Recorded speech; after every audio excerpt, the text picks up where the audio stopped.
So as you can see, those end walls are kind of what we're missing here to complete the picture.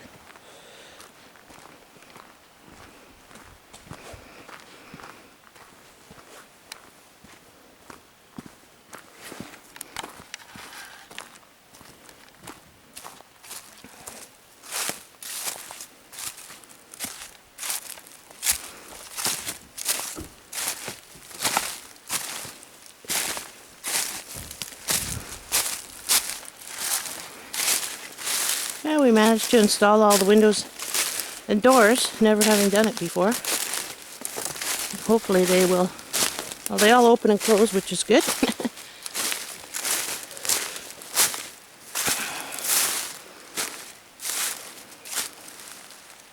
And there's the front. Yippee!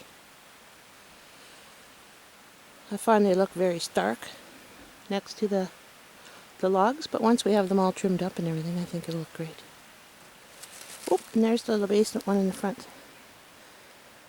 So, hopefully next weekend we get to those walls, and we'll be happy campers.